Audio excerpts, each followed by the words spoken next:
Next is in the circuit shown in figure 14.25, ये हमारा जो सर्किट है 14.25 का, इसमें अगर हम देखें एक हमारे पास बैटरी है, then we are having connecting wires जो कि 3 बल्ब से कनेक्टेड है, बल्ब ए, बल्ब बी और बल्ब सी, और इन बिटवीन एक स्विच है जो कि अभी ऑफ स्टेट में है। तो बात करें would any of the bulb glow when the switch is in of state, question है कि अगर स्विच मेरा ऑफ स्टेट में है तो क्या हमारा कोई भी बल्ब ग्लो करेगा? Answer is no. क्यों नहीं करेगा? क्योंकि करंट इज नॉट फ्लोइंग, इसलिए हमारा बल्ब ग्लो नहीं करेगा। Next is what will be the correct order in which bulbs A, B and C will glow when the switch is moved to on position? अगर हम switch को यहाँ से on कर दें तो कौन सा बल्ब सबसे पहले जलेगा?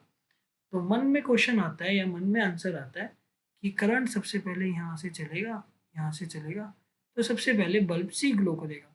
तो आंसर है no, all the bulbs will glow at the same time, सारे के सारे बल्ब सेम टाइम पे ग्लो करेंगे। क्यों?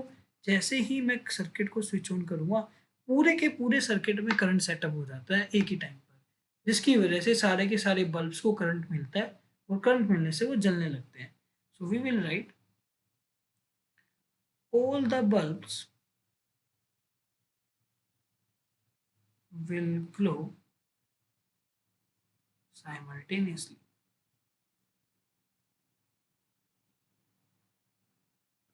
So सारे के सारे बल्ब साइमल्टेनियसली ग्लो करेंगे। क्यों? क्योंकि पूरे सर्किट में करंट सेटअप हो जाता है, because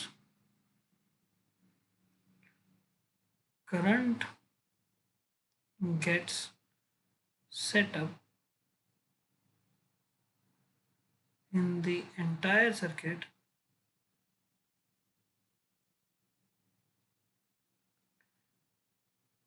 at the same time,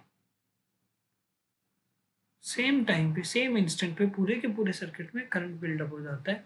इसी की वजह से सारे के सारे बल्ब एक ही टाइम पर जल पड़े।